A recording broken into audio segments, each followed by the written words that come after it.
The courtroom lights flickered softly above Ethan Hale as he stood alone at the defendant's table, the cold edge of the wooden surface pressing against his fingertips. His parents sat across the room, their expensive suits and perfect posture hiding a storm that had been brewing for years. Everyone waited in breathless silence as the judge lifted a single envelope, one that could expose a secret from the past and rewrite the future of a rich family in Malibu. Ethan wasn't just fighting for 7 oceanfront homes, he was fighting for dignity, for the truth his grandfather left behind, and for a second chance after a year marked by deep trauma and quiet recovery.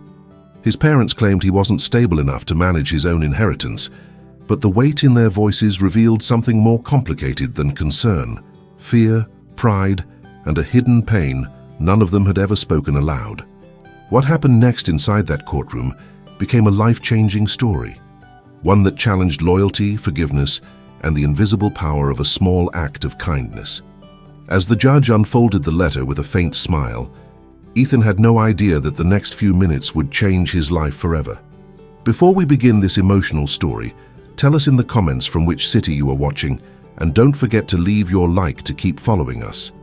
The Los Angeles County Courthouse carried a hush that felt almost sacred, broken only by the muted shuffling of papers and the distant hum of old ventilation. Ethan Hale stood near the defendant's table, shoulders tight, hands pressed against the fabric of his shirt as if steadying himself from the inside out. At 24, he looked strong, but the silence between him and the 2 people who raised him felt sharper than any verdict. Robert Hale stood beside Olivia, immaculate in a navy suit, his jaw locked in that familiar way that meant he had already made up his mind. Olivia clutched a beige folder close to her chest, avoiding Ethan's eyes as though the sight of him might unravel her composure. They came from a rich family, owners of luxurious Malibu homes known among the wealthy. Yet in this room, all that privilege only made the distance between them more painfully visible. Judge Merrick lowered the document he was reading, his expression shifting from confusion to a faint, amused curiosity. "So," he began slowly, "you're claiming all 7 Malibu properties currently under your son's trust." His gaze drifted to Ethan before returning to the couple. "That's unusual." Ethan felt the words hit like cold water. Those houses weren't just assets. They were fragments of his childhood. The Carbon Beach cottage where he learned to swim, the cliffside house his mother used to call her refuge, the villa his father once promised would be Ethan's first architectural restoration. Robert cleared his throat. "Your Honor, the properties were funded with family money.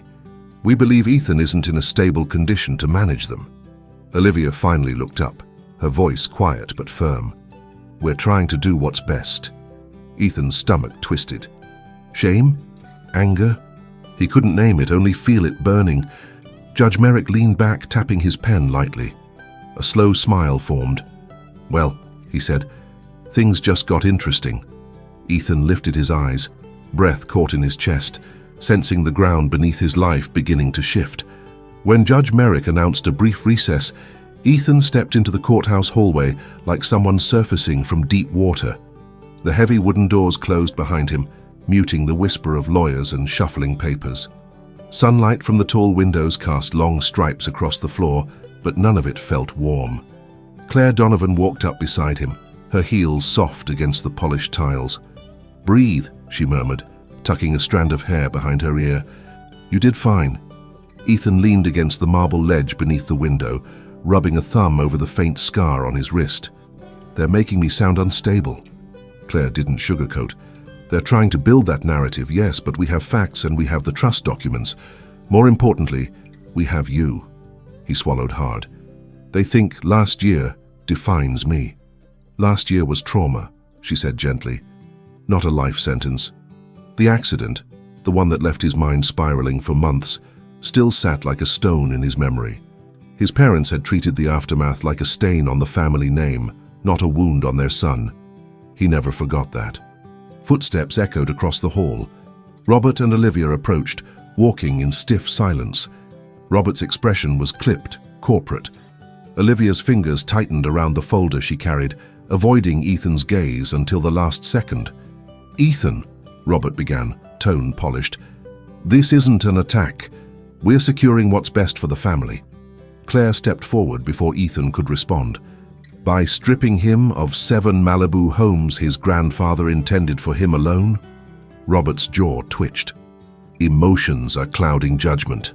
Olivia's lips parted, as if she wanted to offer something softer, but the clerk suddenly called them back inside. Ethan exhaled slowly. Whatever happened next would decide whether the life he'd been rebuilding would stand or crumble right in front of them. When everyone returned to the courtroom, the atmosphere felt sharper, as if the air itself were waiting for something to break. Ethan sat beside Claire, his back straight but his fingers curled tightly together under the table. Judge Merrick adjusted his glasses, studying both sides with the calm patience of someone who had seen families destroy themselves over far less. "Let's continue," he said, tapping the file lightly. "Mr. and Mrs. Hale, your petition claims the trust was mismanaged, yet there's no record of financial loss, no unpaid taxes, no complaints from the trustees. So I see what exactly is the instability you're alleging." Robert cleared his throat. "Your Honor, Ethan has struggled with emotional regulation since the accident. We believe he's vulnerable to manipulation." Claire leaned forward.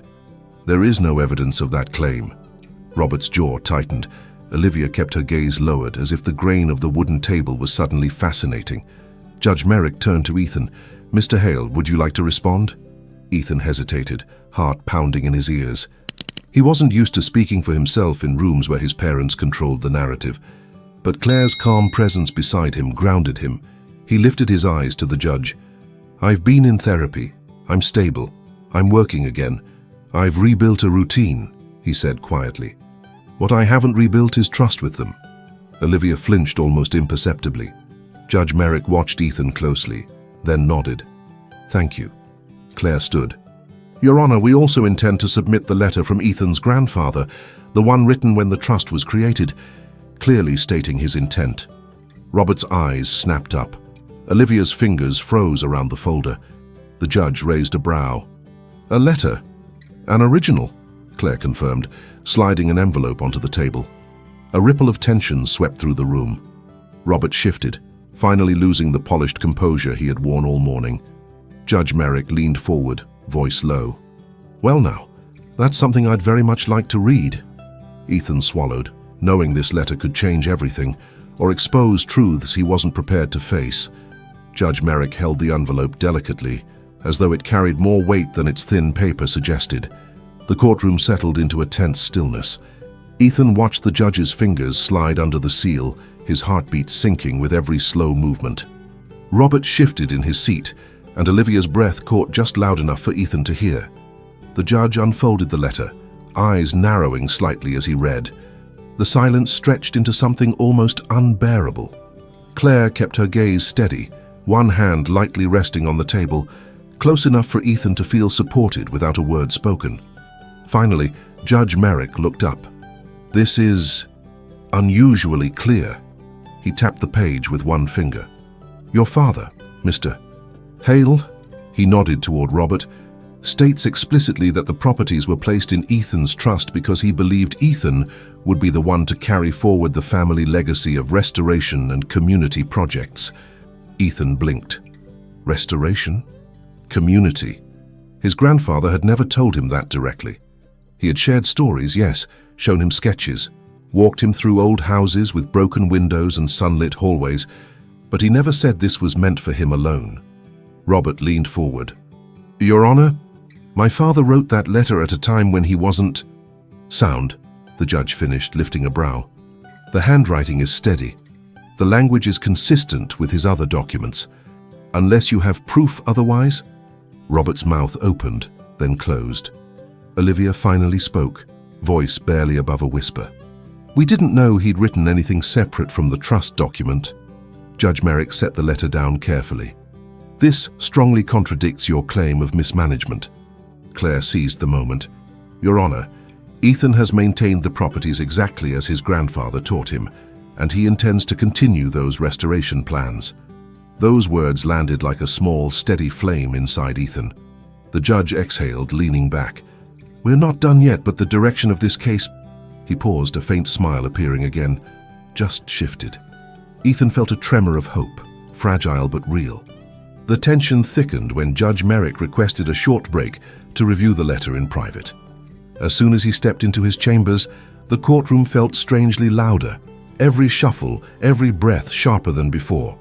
Ethan sat still, staring at the smooth grain of the table, trying to hold on to the thin thread of hope the letter had sparked. Claire leaned toward him. "You did well. He heard you." Ethan nodded, though a knot twisted in his stomach. "They're not done. They always have another angle." As if summoned by his words, Robert stood and approached, his polished shoes clicking softly. Olivia followed a step behind, her expression unreadable. "Ethan," Robert began, tone clipped but controlled, "this is getting out of hand. We can resolve this privately." Claire stepped in immediately. "My client isn't negotiating away his inheritance." Robert ignored her, eyes fixed on Ethan. "You don't understand the scope of responsibility behind those properties. They require experience, stability." Ethan's voice came out lower than he expected. "You mean they require you?" Olivia's lips trembled, though she quickly hid it. "We just want what's best," she murmured.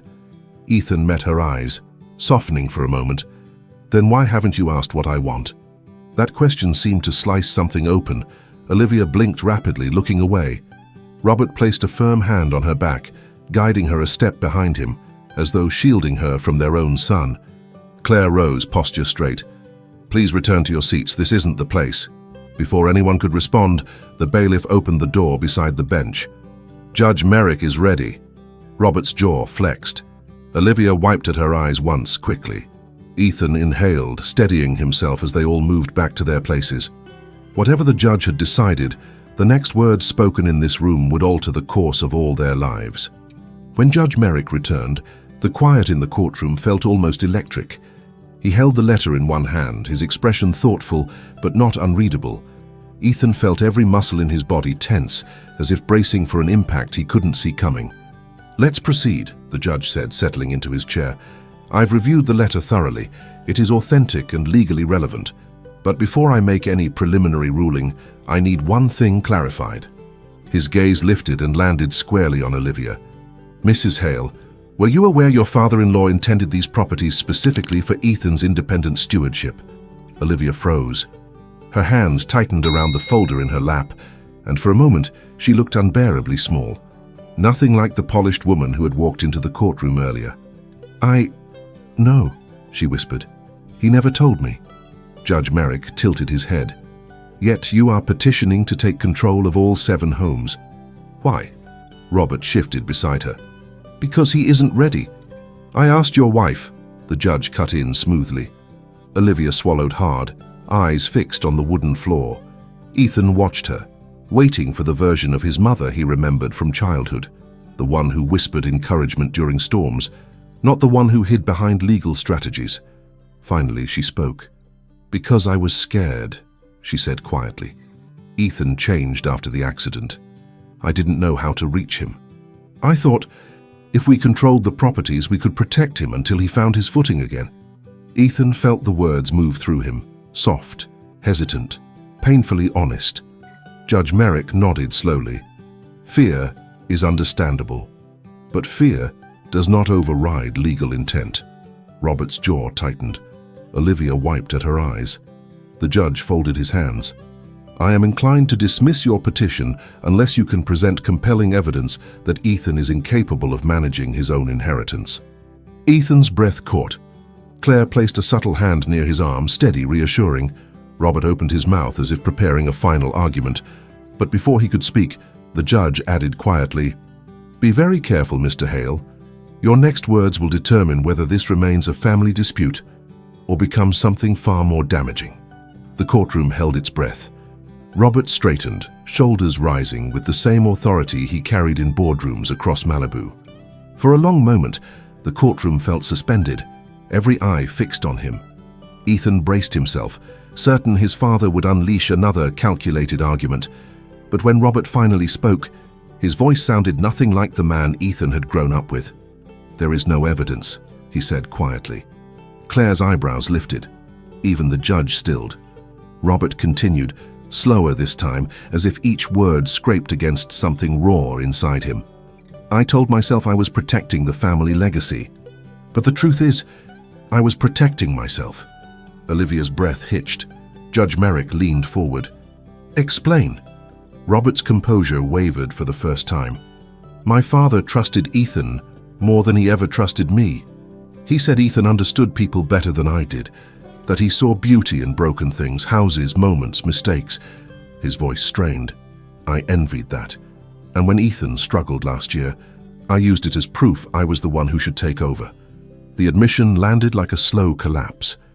Ethan stared at his father, unsure if he was seeing honesty or defeat. Olivia squeezed Robert's arm, eyes wet. We should have helped him heal, she whispered, not taken everything away. Judge Merrick let the silence settle, giving it the dignity of a turning point. Then he cleared his throat. Given the lack of evidence, the authenticity of the grandfather's letter, and the admissions voiced here today, I am ruling as follows. He lifted the document. The petition to remove Ethan Hale's control over the 7 Malibu properties is dismissed. Ethan's breath left him in a rush. Quiet, almost soundless, but full of something he hadn't felt in months. Relief. But the judge continued. However, this conflict reveals deeper wounds within the Hale family. I strongly recommend mediation before further legal action is considered. This legacy deserves more than signatures and court filings. Robert closed his eyes. Olivia reached for Ethan's hand, hesitant, trembling. Ethan didn't move. Not yet. The courtroom lights hummed softly, as if waiting to see what would happen next. Outside the courthouse, the late afternoon sun washed the steps in a golden haze, softening the edges of a day that had cracked the Hale family open. Ethan stood a few feet from his parents, the breeze carrying the salt of the nearby ocean, the same ocean he used to watch from his grandfather's porch as a kid. For the first time in years, nobody rushed to speak. No accusations, no defenses, just 3 people trying to breathe in the same space again. Robert approached first, slower than usual, as if relearning the rhythm of humility. His voice wasn't polished this time. I wasn't fair to you, he admitted, the confession almost fragile. I let my own fear decide for all of us. Olivia stepped closer too, her eyes soft instead of guarded. We should have been there when you fell, she whispered. Not when we thought you were too weak to rise. Ethan listened, the words settling into him like warm light finding its way through broken shutters. He didn't answer right away. Instead, he reached into his bag and pulled out the restored blueprint his grandfather had given him years earlier, the first home they planned to rebuild together. He held it out, not as proof, but as invitation. We can start again, he said quietly. Not with court papers, with something real. Months later, the sound of hammers and laughter echoed through the old Carbon Beach cottage as Ethan worked alongside a small team from a local community center. Robert visited often, offering labor instead of control. Olivia brought food, lingering longer each time. In the corner of the newly restored living room, they framed the letter that once divided them, not as a reminder of conflict, but of the moment they chose forgiveness over pride. The 7 Malibu homes didn't become monuments of wealth. They became spaces where people rebuilt their dignity, where families received second chances, where broken stories found new meaning. And Ethan, steady, purposeful, at peace, finally carried forward the legacy his grandfather trusted him with, a legacy not of property, but of compassion. Thank you for staying with us until the end of this heart-touching story. Tell us in the comments which moment touched you the most. Subscribe and turn on the bell to receive more stories that inspire and transform. Leave a like if you believe in the invisible strength of kindness, dignity, and family. And thank you for being part of this community that believes in stories with soul.